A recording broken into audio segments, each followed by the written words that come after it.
ನನ್ನ ಅತಿಥಿಗಳನ್ನ ನಾನು ಇಂಟ್ರೊಡ್ಯೂಸ್ ಮಾಡಿ ಮಾತಾಡೋದಕ್ಕೂ ಮುಂಚೆ ಒಬ್ಬ ವಿಶೇಷ ಅತಿಥಿ. ಈ ಸಂದರ್ಭದಲ್ಲಿ ಇವರ ಮಾತಿಗೆ ಬಹಳಷ್ಟು ಬೆಲೆ ಇದೆ. ಯಾಕಂದ್ರೆ ಆ ಬೆಲೆ ಬರೋದು ಇವರ ಅನುಭವದಿಂದ. ಸಂವಿಧಾನ ಅನ್ನೋ ವಿಷಯದಲ್ಲಿ ತಮ್ಮದೇ ಆದ ತಜ್ಞತೆಯನ್ನು ಹೊಂದಿರುವಂತ ಅತ್ಯಂತ ಹಿರಿಯರ ಹಾಗೂ ಹಿರಿಯ ವಕೀಲರೂ ಆದ BV ಆಚಾರ್ಯ ಅವರು ನ್ಯೂಸ್ 18 ನಲ್ಲಿ. ನಮಸ್ಕಾರ BV ಆಚಾರ್ಯ ಅವರೇ, ನಿಖಿಲ್ ಮಾತಾಡ್ತೀನಿ. ಸ್ವಾಗತ ನಿಮಗೆ. Thank you for your time. ನಮಸ್ಕಾರ.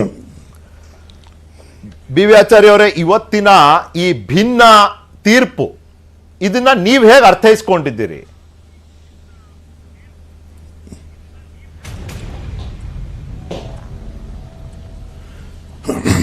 ನಾನು ಕಾನೂನಾತ್ಮಕವಾಗಿ ಮಾತ್ರ ಮಾತಾಡ್ತೇನೆ. ಈಗ ನೋಡಿ, ಈ judges are also human beings. ಈ ಕಾನೂನಿನ ಮಟ್ಟಿಗೆ ಅದರ ವಿವರಣೆ ಕೊಡುವಾಗ ಎಲ್ಲ ಜನರು ಒಂದೇ ರೀತಿಯ ಅಭಿಪ್ರಾಯಕ್ಕೆ ಬರಲಿಕ್ಕೆ ಸಾಧ್ಯವೇ ಇಲ್ಲ. ಎಮಂಗ್ ದಿ ನ್ಯಾಯಾಧೀಶರುಗಳ ಮಟ್ಟಿಗೆ ಕೂಡ ಹಾಗೆ ಎಲ್ಲರೂ ಒಂದೇ ಅಭಿಪ್ರಾಯಕ್ಕೆ ಬರುವುದಿಲ್ಲ. That is why law and mathematics are different. ಈಗ ಮ್ಯಾಥಮೆಟಿಕ್ಸ್ನಲ್ಲಿ 2+2 4 ಬೇರೆ ಯಾವುದು ವ್ಯೂ ಬರಲಿಕ್ಕೆ ಸಾಧ್ಯ ಇಲ್ಲ. ಬಟ್ ಕಾನೂನಿನಲ್ಲಿ ಹಾಗಲ್ಲ. ಬೇರೆ ಬೇರೆ ವಿಮರ್ಶೆ, ಬೇರೆ ಬೇರೆ ನ್ಯಾಯಮೂರ್ತಿಗಳು ಬೇರೆ ಬೇರೆ ರೀತಿಯ ಅಭಿಪ್ರಾಯವನ್ನು ಹೊಂದಬಹುದು. ಅಂಥ ಸಂದರ್ಭದಲ್ಲಿಯೇ ಈ ಕೆಳ ಕೋರ್ಟಿನ ತೀರ್ಪು ಏನಿದೆ ಅದನ್ನು ಮೇಲಿನ ಕೋರ್ಟು ರದ್ದು ಮಾಡ್ತದೆ. ಕಮ್ಮಿ ಜಡ್ಜಸ್ ಇರುವ ಬೆಂಚ್ ಕೊಟ್ಟ ತೀರ್ಪನ್ನು ಲಾರ್ಜರ್ ಬೆಂಚ್ ರಿವರ್ಸ್ ಮಾಡ್ತದೆ. ಇದು ವ್ಯಾವಹಾರಿಕ, ಇದಕ್ಕೆಲ್ಲ ಏನು ಸಂಶಯ ಇಲ್ಲ. ಯಾಕೆ ಅಂತ ಹೇಳಿದ್ರೆ that is human nature, because human beings are giving their decision. So ಎರಡು ಜಡ್ಜಸ್ ಒಂದೇ ಫ್ಯಾಕ್ಟ್ಸ್, ಒಂದೇ ವಾದದ ಮೇಲೆ ಕಾನ್ಫ್ಲಿಕ್ಟಿಂಗ್ ತೀರ್ಪು ಕೊಡುವುದು ಕಾಮನ್. ಅಂದ್ರೆ ಪ್ರತಿ ಕೇಸ್ನಲ್ಲಿ ಕೊಡ್ತಾರಂತಲ್ಲ, ಹೆಚ್ಚಿನ ಕೇಸು 90% ಕೇಸ್ನಲ್ಲಿ ದೇ ಅಗ್ರಿ. ಬಟ್ ಡಿಸ್ಅಗ್ರಿ ಆಗುವುದು it is common and human. Okay, BV Acharya ಅವರು ಹೇಳಿದ್ದೀರಿ ನೀವು ಕಾನೂನಾತ್ಮಕ ಅಂಶಗಳ ಬಗ್ಗೆ ಮಾತ್ರ ಮಾತನಾಡ್ತೀರಿ ಅಂತ. ಐ ಆಮ್ ಪ್ರಿಸ್ಯೂಮಿಂಗ್ ಸಂವಿಧಾನಿಕ ಆಲ್ಸೋ. ಅದಕ್ಕೆ ಒಂದಷ್ಟು ಪ್ರಶ್ನೆಗಳು ತಂದೆ ನಾನು. ಈಗ ಹಿಜಾಬ್ ಧರಿಸಬೇಕು, ಅದು ಕ್ಲಾಸ್ ರೂಮಿನಲ್ಲಿ ಧರಿಸಲೇಬೇಕು ಅನ್ನೋ ಒಂದು ಬೇಡಿಕೆ ಇದ್ದಾಗ ಅದು ಆ ಒಂದು ಧರ್ಮಕ್ಕೆ ಒಂದು ಅತ್ಯಗತ್ಯ ಧಾರ್ಮಿಕ ಆಚರಣೆ ಮತ್ತೆ ಪದ್ಧತಿ ಅಂತ ಪ್ರೂವ್ ಮಾಡೋ ಅವಶ್ಯಕತೆ ಇದೆಯಾ? ಇದಿಲ್ಲ ಅಂದ್ರೆ ತೊಂದರೆ ಅನ್ನೋ ಆ ಒಂದು ಅಂಶದ ಪ್ರೂಫ್, ವಿಲ್ ದಟ್ ಹೆಲ್ಪ್?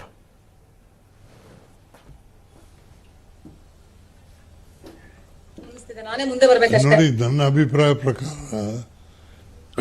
ನಾನು ಈ ಹೈಕೋರ್ಟ್ನ ತೀರ್ಪಾಗುವ ಮೊದಲು ಕೂಡ ಹೇಳಿದ್ದೇನೆ.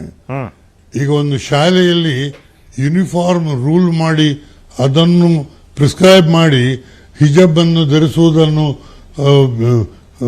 ಅದಕ್ಕೆ ಅವಕಾಶ ರೂಲ್ಸ್ನಲ್ಲಿ ಕೊಡದಿದ್ರೆ ಕಾನೂನಾತ್ಮಕವಾಗಿ ಅದು ಸರಿಯ ತಪ್ಪು ಅಂತ ತೀರ್ಮಾನ ಆಗಬೇಕು. ಅದಕ್ಕೆ ನನ್ನ ಅಭಿಪ್ರಾಯ ಪ್ರಕಾರ ಪ್ರತಿಯೊಬ್ಬ ವಿದ್ಯಾರ್ಥಿಗೆ ತಾನು ಕ್ಲಾಸ್ ರೂಮಿನ ಒಳಗೆ ಹೋಗುವಾಗ ಯಾವುದೇ ರೀತಿಯ ನನ್ನ ಉಡುಪನ್ನು ಧರಿಸುವ ಹಕ್ಕು, ಅದು is it a fundamental right is the question. ನಾವು ಕಾನ್ಸ್ಟಿಟ್ಯೂಷನ್ ಪ್ರತಿ ಧರ್ಮದವರಿಗೂ ಕೂಡ ಫಂಡಮೆಂಟಲ್ ರೈಟ್ ಅಂಡರ್ ಆರ್ಟಿಕಲ್ 25, 26 ಅಲ್ಲೆಲ್ಲ ಕೊಟ್ಟಿದೆ. ಹಾಗಾಗಿ ಈ ವ್ಯಾಖ್ಯಾನದ ಬಗ್ಗೆ earliest judgment is of Shirur Mutt case, ಆಗಿನ ಕಾನ್ಸ್ಟಿಟ್ಯೂಷನ್ ಬೆಂಚ್ ಜಡ್ಜ್ಮೆಂಟ್. ಅವರು ಹೇಳಿದ್ದಾರೆ, ಈ ಯಾವುದೇ ಧರ್ಮ ಆಗಲಿ, ಈಗ ಇವರಿಗೆ ಮುಸ್ಲಿಮ್ಸ್ ಇದ್ದು ಕುರಾನ್ನಲ್ಲಿ ಬರೀಲಿ ಅಥವಾ ಬೇರೆ ಧರ್ಮದವರದು ಅವರ ಕ್ರಿಸ್ಟಿಯನ್ಸ್ ಇರಲಿ, ಯಾವುದರಲ್ಲಾದರೂ ಪ್ರತಿಯೊಂದು ಆಚರಣೆ it will not be essential religious practice. ಈ ಫಂಡಮೆಂಟಲ್ ರೈಟ್ ಇರುವುದು ಎಸೆನ್ಷಿಯಲ್ ರಿಲಿಜಿಯಸ್ ಪ್ರಾಕ್ಟೀಸ್ಗೆ ಮಾತ್ರ. ಹಾಗಾಗಿ they went to the question. ಈ ಹಿಜಾಬ್ ಧರಿಸಬೇಕು ಅಂತ ಹೇಳುವಂತಹದ್ದು ಯಾವುದೊಂದು ಕ್ರಮ ಇದೆ, ಅದು ಎಸೆನ್ಷಿಯಲ್ ರಿಲಿಜಿಯಸ್ ಪ್ರಾಕ್ಟೀಸ್ ಅಂತ. ಹೈಕೋರ್ಟ್ನವ್ರು ತೀರ್ಪು ಕೊಟ್ಟರು ಅದು ಎಸೆನ್ಷಿಯಲ್ ರಿಲಿಜಿಯಸ್ ಪ್ರಾಕ್ಟೀಸ್ ಅಲ್ಲ ಅಂತ. ಈಗ ಅದರ ಮೇಲೆ ಅಪೀಲ್ನಲ್ಲಿ ನನ್ನ ಅಭಿಪ್ರಾಯ ಪ್ರಕಾರ supreme court should have gone into that question to decide. ಅವರು ತೀರ್ಮಾನ ಮಾಡುವುದು ಕಾನ್ಸ್ಟಿಟ್ಯೂಷನ್ ಬೇಸಿಸ್ನಲ್ಲಿ, whether the fundamental right of a religion is violated or not. ಅದು ವಯೋಲೇಟ್ ಆಗದಿದ್ರೆ ಈ ಶಾಲೆಯವರು ಏನಾದರೂ ಶಿಸ್ತು ಮಾಡುವುದು ಸರಿಯಲ್ಲ. But if it violates the essential religious practice, ಅದು ಅವರ ಫಂಡಮೆಂಟಲ್ ರೈಟ್ಗೆ ನಾವು ತೊಂದರೆ ಮಾಡಬಾರ್ದು. This is the crucial question. ಈಗ ಇಲ್ಲಿ ಡಾಕ್ಟರ್ BV ಆಚಾರ್ಯ ಹೇಳಲಿಕ್ಕೆ ಆಗುದಿಲ್ಲ. ಯಾಕೆಂತ ಹೇಳಿದ್ರೆ ನನಗೆ sorry please complete sorry.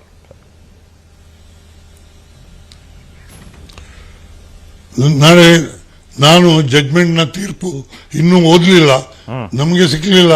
I don't know ನೀವೆಲ್ಲ ನೋಡಿದ್ದೀರಂತ. ಬಟ್ ನನ್ನ ಇಷ್ಟವರೆಗೆ ತಿಳುವಳಿಕೆ ಪ್ರಕಾರ ಈ ಕ್ರೂಷಿಯಲ್ ಕ್ವಶನ್ ಏನಿದೆ, ವೆದರ್ ವೇರಿಂಗ್ ಆಫ್ ಹಿಜಾಬ್ is a essential religious practice of ಇಸ್ಲಾಂ, ಅದಕ್ಕೆ ಉತ್ತರ 2 ಜಡ್ಜಸ್ ಕೊಡಲಿಲ್ಲ. That is the fundamental flaw by both the judges. That means the judgment has proceeded both on erroneous lines. The crucial question, according to me, should have been answered, and the success or failure of the parties to the litigation depends on that decision. Okay. Now, that decision is not given by either of the judges. Okay. The question is, Dr. BV Acharya, Article 19, Article 25, and then there is Article 19(1)(a), then there is an Article 19(2). ಈ Article 19(1)(a) ಹೇಳುತ್ತೆ freedom of expression, ಅಭಿವ್ಯಕ್ತಿ ಸ್ವಾತಂತ್ರ್ಯ. Article 25 ಹೇಳುತ್ತೆ ಧರ್ಮವನ್ನ ಪಾಲಿಸೋ, ಪ್ರಾರ್ಥಿಸೋ ಮತ್ತೆ ಪ್ರತಿಪಾದಿಸೋ ಆ ಅಧಿಕಾರವನ್ನ ಕೊಡ್ತಿದೆ ಅಂತ. ಇದ್ರ ಜೊತೆಗೆ in fact I don't want to mix these question. ಈ 2 ಆರ್ಟಿಕಲ್ಗಳನ್ನ 19 and 25 ಇದೆರಡನ್ನು ಹೊರತುಪಡಿಸಿ ಎಕ್ಸ್ಕ್ಲೂಸಿವ್ ಆಫ್ ಈಚ್ ಅದರ್ ನಾವು ಕಾಣಬಹುದಾ? ಅಭಿವ್ಯಕ್ತಿ ಸ್ವಾತಂತ್ರ್ಯನೂ ಇದೆ, ಅದ್ರ ಜೊತೆಗೆ ಧರ್ಮವನ್ನ ಪಾಲಿಸೋ, ಪ್ರತಿಪಾದಿಸೋ, ಪ್ರಾರ್ಥಿಸೋ ಅಂತ ಅಧಿಕಾರ ಕೂಡ ಇದೆ. ಇದೆರಡನ್ನು ಸೇರಿಸಿಯೇ ನೋಡ್ಬೋದಾ ಅಥವಾ ಬೇರೆ ಬೇರೆಯಾಗಿ ನೋಡ್ಬೇಕಾ? ಎಕ್ಸ್ಪ್ರೆಷನ್ ಅಂತ ಬಂದಾಗ ಹಿಜಾಬ್ನ ನಾವು ಒಂದು ಎಕ್ಸ್ಪ್ರೆಷನ್ ಆಗಿ ಪರಿಗಣಿಸಬಹುದಾ?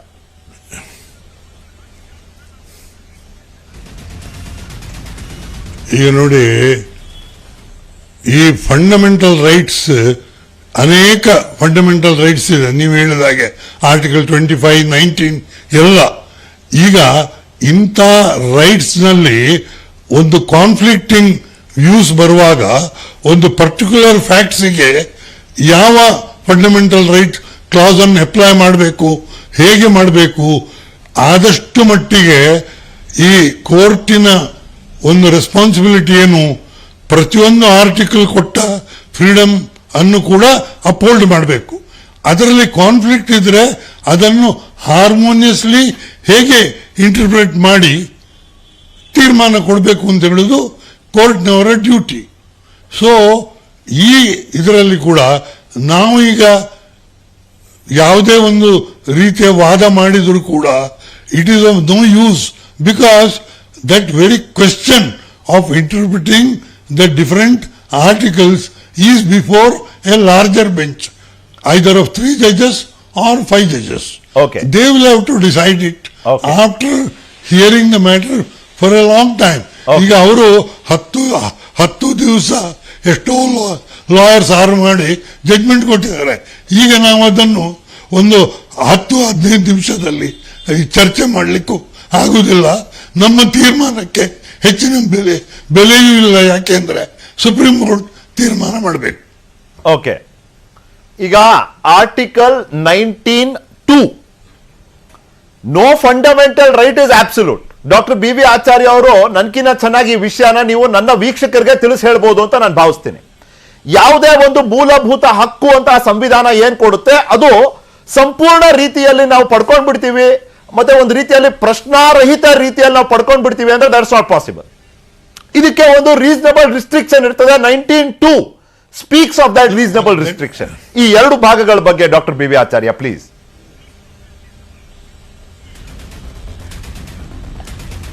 ನೋಡಿ, ಅದರಲ್ಲಿ ಡೌಟೇ ಇಲ್ಲ. There is no absolute fundamental right.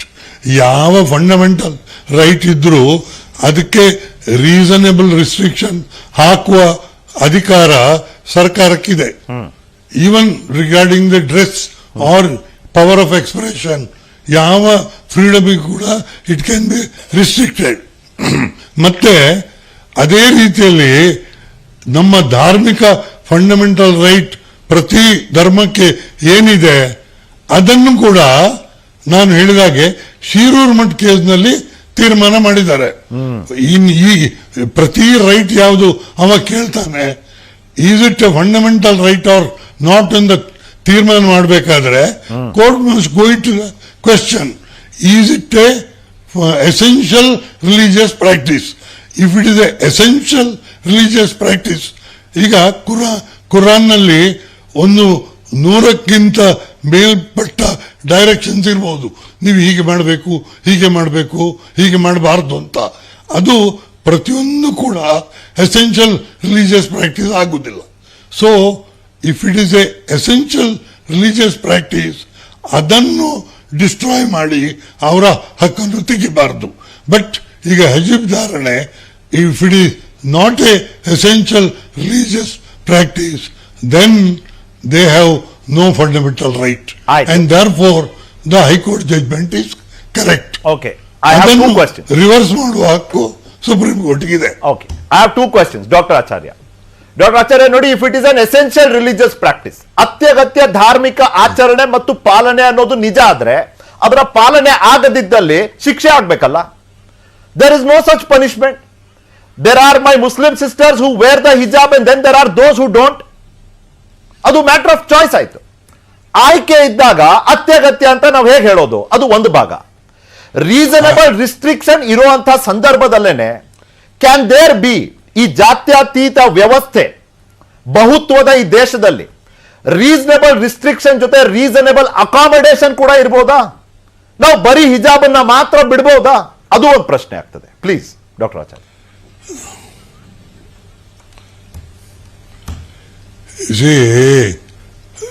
ನೀವು ಆಲ್ಮೋಸ್ಟ್ ನೀವು ಹೇಳುವ ವಿಷಯ ಎಲ್ಲ it is in conformity with the judgment of the high court. Okay, ಆ ಕ್ವೆಶ್ಚನ್ಸ್ ನಲ್ಲಿ ನಿಮ್ಮ ವ್ಯೂ ನಾನು ಕೂಡ ಎಗ್ರಿ ಆಗ್ತೇನೆ.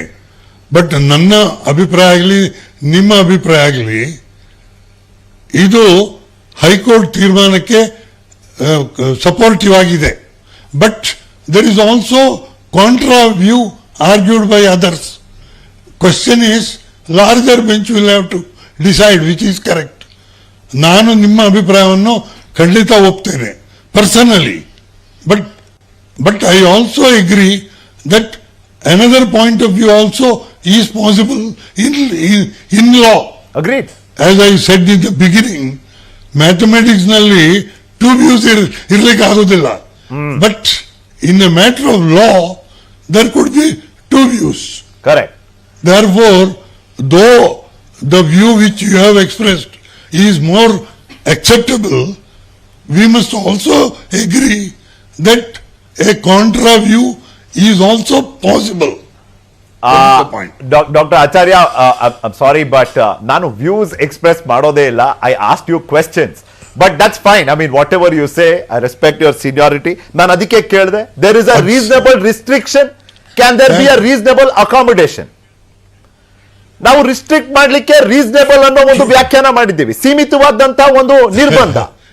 ಅದೇ ರೀತಿ ಸೀಮಿತವಾದ ಒಂದು ಅನುಮತಿ ಕೂಡ ಇರ್ಬೋದಾ?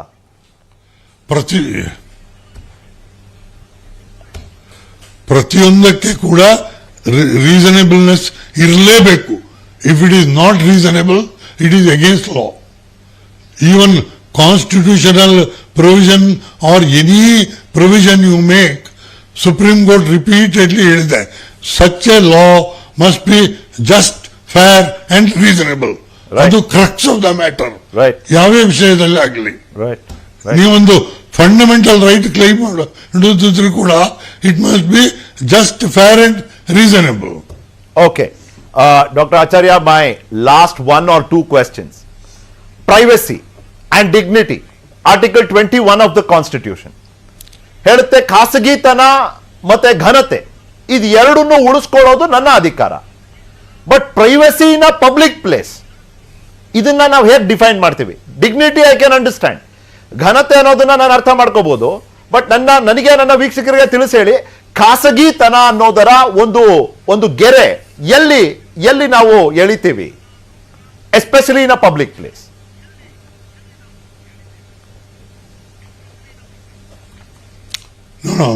ನನ್ನ ಅಭಿಪ್ರಾಯ ಪ್ರಕಾರ the right of privacy essentially is of an individual privately, ಅವರ ಮನೆಯಲ್ಲಿ, ಅವರ ಆಫೀಸ್ನಲ್ಲಿ ಅವರ ಪ್ರೈವಸಿ ರೈಟ್ ಇಟ್ಕೊಳ್ಬಹುದು. But when you go to a public place you must act in accordance with the public morality and public perception of what is correct or not. ನೀವು ನಿಮ್ಮ individual opinion ಅನ್ನು ಅಲ್ಲಿ ತರ್ಸ್ಟ್ ಮಾಡ್ಲಿಕ್ಕೆ ಆಗುದಿಲ್ಲ. ಹಾಗಾಗಿ ಈಗ ಯಾವ ಡ್ರೆಸ್ ನೀವು ಮನೆಯಲ್ಲಿ ಹಾಕುವುದು ಕೂಡ ನಿಮಗೆ ಅಧಿಕಾರ ಉಂಟು ನಿಮ್ಮ ಮನೆಯಲ್ಲಿ.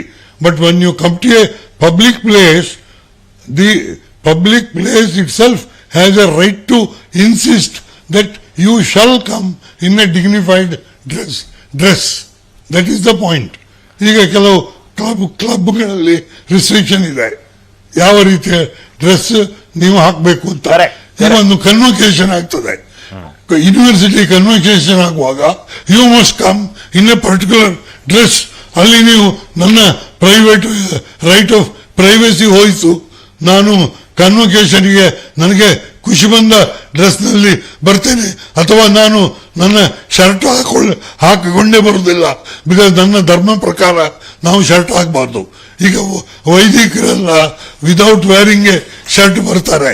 ನಾವು ಕ್ಯಾನ್ ಇನ್ಸಿಸ್ಟ್ ನನಗೆ ಡಿಗ್ರಿ ಸಿಗಬೇಕು ಆದರೆ ನಾನು ಶರ್ಟ್ ಹಾಕೊಂಡು ಬರುವುದಿಲ್ಲ ಅಂತ? No, that is the restriction. You must accept that position, not ನಿಮ್ಮ ಹಕ್ಕನ್ನು ಟೂ ಮಚ್ ಮುಂದೆ ಕೊಂಡೋಗ್ಲಿಕ್ಕೆ ಸಾಧ್ಯ ಇಲ್ಲ. Okay, my last question doctor Acharya. ನೋಡಿ, ಈ ಕನ್ಫ್ಯೂಷನ್ ಅನ್ನ ಪರ್ಮನೆಂಟ್ ಆಗಿ ಒಂದು ಸೊಲ್ಯೂಷನ್ ಮೂಲಕ ನಿವಾರಿಸುವಂತ ಅವಕಾಶ ಇವತ್ತು ಈ ದೇಶದ ನ್ಯಾಯಾಂಗ ವ್ಯವಸ್ಥೆ ಮುಂದೆ ಇದೆ. And we are talking about the supreme court.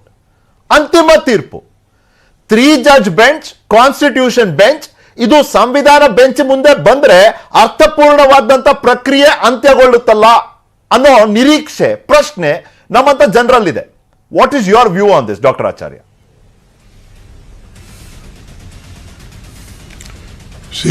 ನೀವು ಹೇಳಿದ್ದು 100ಕ್ಕೆ 100 ಕರೆಕ್ಟ್. ನನ್ನ ಅಭಿಪ್ರಾಯ ಪ್ರಕಾರ ಈ ಸುಪ್ರೀಂ ಕೋರ್ಟ್ ಈ ಕೇಸ್ ಹೋದ ಮೇಲೆ ಬಿಗಿನಿಂಗಿಗೆ chief justice of India should have placed it before a constitution bench so that once and for all the things could have been clear. ಈ 2 ಜಡ್ಜ್ ಬೆಂಚ್ನಲ್ಲಿ ಇಟ್ಟು ಅನ್ನೆಸೆಸರಿ ಪ್ರಾಬ್ಲಮ್ ಕ್ರಿಯೇಟ್ ಆಗಿದೆ. Constitution bench ಅಲ್ಲ, at least it should have been before 3 judge bench in which event 3ರಲ್ಲಿ majority ಯಾವ decision ಅದು ಇವತ್ತು final ಆಗ್ತಿತ್ತು. We could have discussed. ಹಾಗಾಗಿ ಈಗಾದರೂ ನನ್ನ ಸಜೆಷನ್ ಏನು ಅಂತ ಹೇಳಿದ್ರೆ, the CJI will place it before a constitution bench of 5 judges so that they can once and for all give decision on all the rival points which are urged by the parties. ಯಾವುದೇ point ಅನ್ನು ಬಿಡದೆ ಯಾವ್ಯಾವ ವಾದವನ್ನು ಮಂಡಿಸ್ತಾರ ಅದು ಕರೆಕ್ಟೋ ತಪ್ಪು ಅಂತ ಹೇಳುವ ಬಗ್ಗೆ ಫೈನಲ್ ಡಿಸಿಷನ್ ಕೊಡುವ ಚಾನ್ಸ್ ಸುಪ್ರೀಂ ಕೋರ್ಟ್ ಇದೆ. ಅದನ್ನು ಅವರು ಎಕ್ಸರ್ಸೈಸ್ ಮಾಡ್ತಾರೆ ಅಂತ ನಾನು ನಂಬ್ತೇನೆ. ಡಾಕ್ಟರ್ BV ಆಚಾರ್ಯ, ನಿಮ್ಮ ಬಳಿ ನಾನು ಪ್ರತಿ ಸರ್ತಿ ಮಾತಾಡಿದಾಗ್ಲೂ ಹೇಳ್ತೀನಿ, ನಾನು ತುಂಬಾ ಕಲಿತೀನಿ ಕೂಡ. Thank you so much doctor BV Acharya, ನಿಮ್ಮ ಸಮಯಕ್ಕಾಗಿ ಥ್ಯಾಂಕ್ ಯು ಸೋ ಮಚ್. ನನಗೆ ಚರ್ಚೆ ಮುಂದುವರಿಸೋದಕ್ಕೆ ನನ್ನ ಜೊತೆ ಸ್ಟುಡಿಯೋನಲ್ಲಿ ನಜ್ಮಾ ಅವರು, ಯುವ ನಾಯಕಿ, ನಮಸ್ತೆ ನಜ್ಮಾ ಅವರೇ, ಸ್ವಾಗತ ನಿಮಗೆ. ಇವತ್ತು ನಿಮ್ಮ ಪೊಲಿಟಿಕಲ್ ಇಂಟ್ರೊಡಕ್ಷನ್ ಕೊಡೋದಿಲ್ಲ ನಾನು, even though you are from the JDS, I know that. Sanjyoti ಅವರಿದ್ದಾರೆ, ಮಹಿಳಾ ಪರ ಹೋರಾಟಗಾರ್ತಿ. ನಮಸ್ಕಾರ ಸಂಜ್ಯೋತಿ ಅವರೇ. ನಿಖಿಲ್ ಮಾತಾಡ್ತೀನಿ, ಸ್ವಾಗತ ನಿಮಗೆ News 18ಗೆ. ಇನ್ನು ಭವ್ಯ ಗೌಡ ಅವರಿದ್ದಾರೆ, ಹಿಂದೂ ಪರ ಕಾರ್ಯಕರ್ತೆ. ನಮಸ್ಕಾರ ಭವ್ಯ ಗೌಡ ಅವರೇ. ನಿಖಿಲ್ ಮಾತಾಡ್ತೀನಿ. ಆ ಲೈಟ್ ನ ಒಂಚೂರು ಸರಿ ಮಾಡ್ಬೋದಾ ಅಂತ ಇನ್ನೂ ಸ್ಪಷ್ಟವಾಗಿ ಕಾಣ್ತೀರಿ ನೀವು. ಇನ್ ಎನಿ ಕೇಸ್, ಬಟ್ ನೀವು ಪ್ರಯತ್ನ ಮಾಡ್ತಿರೋದಕ್ಕಾಗಿ ಧನ್ಯವಾದ. ಒಂದು ಸಣ್ಣ ಬ್ರೇಕ್ ತಗೊಂಡು ವಾಪಸ್ ಬಂದು ಚರ್ಚೆಯನ್ನ ಶುರು ಮಾಡೋಣ. ನೋಡ್ತೀರಿ News 18.